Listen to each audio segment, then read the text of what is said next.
Good morning, student. Today we will teach you sickle cell anemia. Okay, student. Sickle cell anemia. The sickle cell anemia is discovered by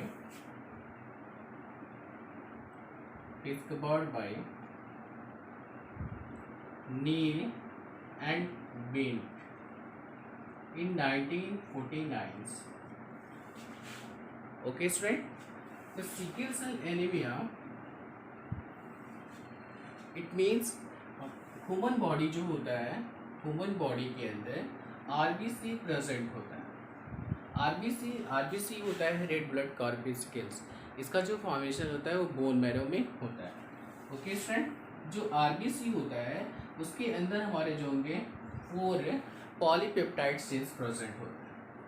4 polypeptide chain present होते हैं। ये 4 polypeptide chains इसके अंदर present होंगे। इसके अंदर आपको पता है कि हम लोग लिखते हैं इसको आरबीसी के अंदर हीमोग्लोबिन प्रेजेंट होता है जिसको HB4 लिखते हैं। यही 4 इसके अंदर क्या होंगे, पॉलीपेप्टाइड चेन प्रेजेंट होंगे।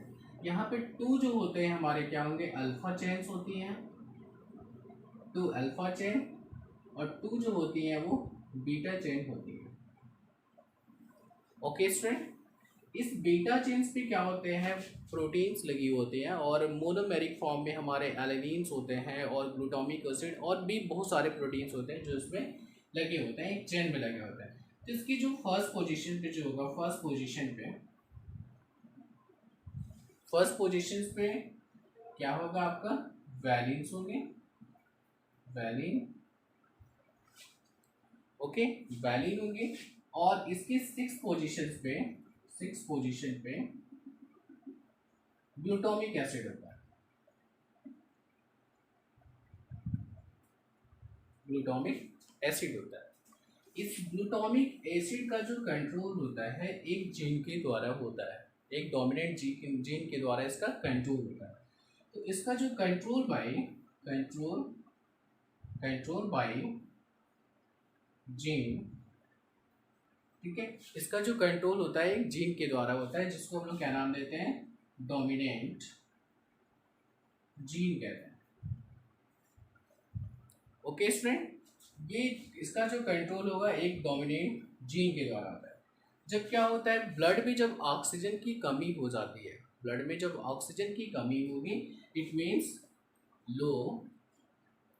लो ऑक्सीजन टेंशन, स्मॉल वे लिख लो, लो ऑक्सीजन टेंशन। एक्चुअली यहाँ पे ऑक्सीजन का जो लेवल होता है वो कम हो जाता है।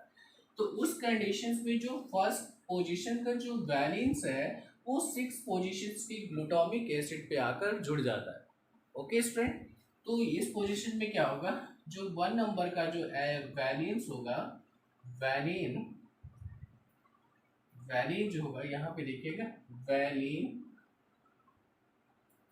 ठीक है, वैलिन जो होता है वो हमारा रिप्लेस होकर कहाँ पे आ जाएगा, तो 6 नंबर की पोजीशंस पे आ जाता है। 6 पोजीशंस पे हमारा क्या होगा, 6 पोजीशन पे जो हमारा ग्लूटामिक एसिड है उसको रिप्लेस कर देता है और वहां पे हमारा वैलिन्स आ जाएगा।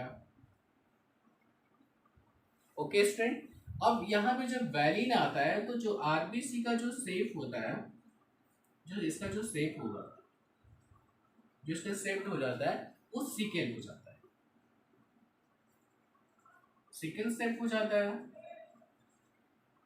इसलिए इसको सिकल सेल डिजीज कहते हैं।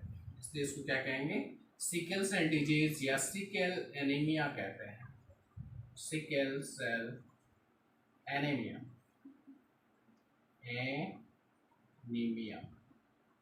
ओके स्टूडेंट, क्या बोलेंगे इसको, सिकल सेल एनीमिया। एक्चुअली इसका जो कंट्रोल होता है वो एक जीन्स के हमारा क्या होता है, एक एलिन्स होते हैं उसके कंट्रोल के थ्रू होता है। ओके स्टूडेंट, तो उस एलिन्स को हम बता देते हैं, आपको यही बता देते हैं, यहाँ हमारे पास स्पेस है, यही हम बताते हैं।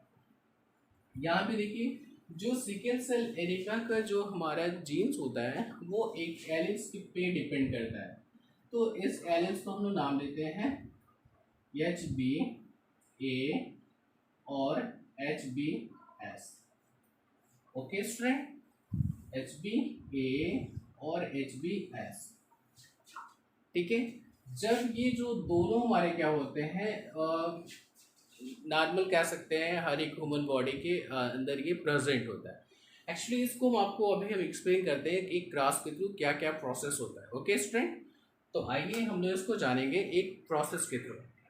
ये हमारे पास क्या है, ये जो सिकल सेल एनीमिया का जो ABA, HbA और HbS, ओके, ये जो हमारे होते हैं एलिल्स होते हैं, ये 2 टाइप्स के एलिल्स हमारे ब्लड में प्रेजेंट होते हैं।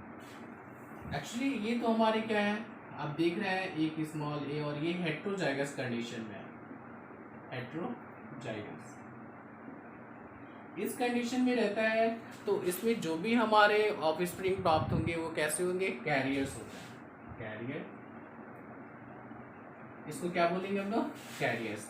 लेकिन HbS और HbS इस टाइप का अगर हमको प्राप्त होता है तो किस कंडीशन में है, होमोजाइगस,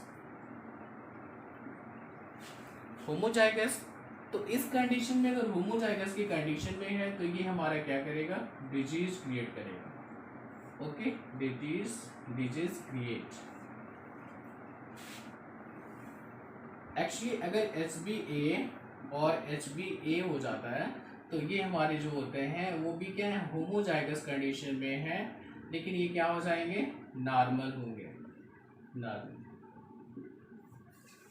ओके, तो एक्चुअली एक क्रॉस के थ्रू आपको हम बताते हैं, फिर इसको फिगर के थ्रू आपको बता देंगे। एक्चुअली हमारे पास एक मेल है, मेल हमारे इसके अंदर आपको पता है कि मेल के अंदर क्या होता है, यहाँ पे हम मेल को लिख देते हैं HbA और HbS। ओके, इसके क्या है, ये स्पर्म है। यहाँ पे हम बता देते हैं फीमेल्स के अंदर एक जो बनता है, सेम बोल लीजिए HbS। ओके, ये अब इसको हम लोग एक हमारा कोनेट स्क्वायर बोर्ड के थ्रू हम जानेंगे। ओके, यहाँ पे देखिए हम लिख देते हैं, फीमेल्स लिख देते हैं, कोई दिक्कत नहीं है, HbA और HbS। फिर यहाँ हम मेल को लिख देते हैं, मेल HbA और HbS। तो आप देखिए यहाँ पे जो है हम केवल ले लेते हैं, तो क्या हो जाएगा, ये A, ओके, और ये क्या हो जाएगा, A और S हो जाएंगे। इसको हम छोड़ दे रहे हैं HbA, कोई नहीं है, आप अगर लिख भी सकते हैं तो लिख भी लीजिएगा, कोई दिक्कत नहीं है। ओके स्टूडेंट, यहाँ पे देखेंगे ये भी क्या आ जाते हैं, हमारा AS आएंगे, और ये क्या होंगे, यस और यस। आपको दिख रहा है, ये जो हमारे दोनों जो होती हैं वो कैसी हो जाएंगी, carrier, carriers. Okay, no doubts. Okay student, इसमें कोई डाउट हो तो प्लीज आप मेरे को बोलेंगे। अब ये देखिए हमारा क्या हो जाएगा, नॉर्मल। अब ये हमारे जो है डिजीज, कौन सा डिजीज होगा, sickle cell anaemia. Okay student, sickle cell anaemia. Next हम लोग जानेंगे कि एक्चुअली ये प्रोसेस होता है कैसे आरबीसी में। तो मैं आपको फिगर के थ्रू बताता हूँ, एक नॉर्मल बॉडी का लेंगे और एक हमारा इन्फेक्टेड बॉडी का लेंगे। ओके ओके स्टूडेंट, अब देखिए हम लोग क्या करेंगे, फिगर के थ्रू उसको जानते हैं। एक हमारे ये नॉर्मल व्यक्ति का आरबीसी है, आरबीसी। एक्चुअली आरबीसी का जो शेप यहाँ पे दिख रहा है वो स्फेरिकल है। ओके, और इसमें देख रहे हैं जो आरबीसी का जो शेप है वो कैसा है, सिकल सेल है। ओके, ये इन्फेक्टेड है और ये नॉन इन्फेक्टेड है, नॉर्मल है। एक्चुअली इसमें क्या होता है, जो नॉर्मल HbA जो जीन्स होता है उसके अंदर जो हमारे डीएनए के अंदर जो सीक्वेंस होंगे वो GAG, और इसको जो कोड करता है, G को कौन कोड करेगा, साइटोसिन, A को कौन कोड करता है, थाइमीज, और G को साइटोसिन। एक्चुअली mRNA यहाँ पे क्या हो रहा है, इसका ट्रांसक्रिप्शन हो रहा है, ट्रांसक्रिप्शन। ओके स्टूडेंट, तब ट्रांसक्रिप्शन जब होता है तो यहाँ से G और इसका क्या हो जाएगा, A और इसका G होगा। इस प्रोसेस में ये नॉर्मल व्यक्ति का मैंने बताया, और यहाँ फर्स्ट नंबर पे वैलिन है और 6 नंबर पे ग्लूटामिक एसिड है। ओके, क्योंकि आपको पता है कि जो डीएनए होता है, एक्चुअली जो डीएनए होगा, सॉरी डीएनए कह रहे हैं, जो आरबीसी होता है उसके अंदर हमारे 4 पेप्टाइड चेन प्रेजेंट होते हैं, जिसमें से 2 अल्फा चेन और 2 बीटा चेन्स होते हैं। तो जो बीटा चेन्स होते हैं उसमें ग्लूटामिक एसिड होता है 6 नंबर पे, और फर्स्ट नंबर पे वैलिन्स होगा। ये नॉर्मल फैक्ट है। अगर क्या होगा हमारा, यदि आरबीसी में क्या होगा या ब्लड में क्या होगा, ऑक्सीजन लेवल्स अगर डाउन हो जाता है, मीन्स हमारा ऑक्सीजन लो ऑक्सीजन टेंशन होता है, तो उस प्रोसेस में क्या होगा कि जो हमारा आरबीसी का जो शेप है होगा वो सिकल सेल होगा। वो किस जीन के थ्रू होता है, एचबीएस जीन के थ्रू होता है। इसके अंदर जी, इसके सीक्वेंस में, डीएनए के सीक्वेंस में जी और टी और जी है। यहाँ पे इसको कोड करता है, रिप्लेस करता है जी ए, सॉरी सी ए और सी। यहाँ पे ट्रांसक्रिप्शन हुआ, आपको पता है कि आरएनए में स्पेशली क्या प्रेजेंट होता है, तो ए की जगह पे यूरासिल्स कोड करेगा, बाकी सेम प्रोसेस कोड करेगा, सी को जी कोड करता है, सी को जी कोड करेगा। जो फर्स्ट नंबर का जो वैलेंस होता है वो रिप्लेस कर जाता है, और रिप्लेस करके 6 नंबर्स के पोजीशंस पे आकर ग्लूटामिक एसिड को रिप्लेस करेगा और वहाँ पे आकर वैलेंस जुड़ जाता है। जुड़ने में क्या होगा, जो हमारा आरबीसी का जो शेप होता है वो सिकल शेप हो जाता है। ओके स्टूडेंट, अब इस हमारे डिजीज में क्या होता है, ब्लड क्लॉट हो जाते हैं कैपिलरीज में, वो आगे की तरफ ब्लड को सप्लाई नहीं कर पाते हैं आर्गन्स में, तो जिससे पेशेंट की क्या हो जाती है, डेथ हो जाती है। ओके, तो ये हमारा हो गया sickle cell anaemia. If you any doubts please tell me, और आप हमारे चैनल को लाइक एंड सब्सक्राइब जरूर करेंगे। आप हमारे चैनल को लाइक नहीं करते हैं, ये बहुत बुरा लगता है। आप अगर वीडियो देखें तो प्लीज़ इसको लाइक कर दिया करिए, और सब्सक्राइब नहीं किए होंगे तो प्लीज़ आप सब्सक्राइब कर दें।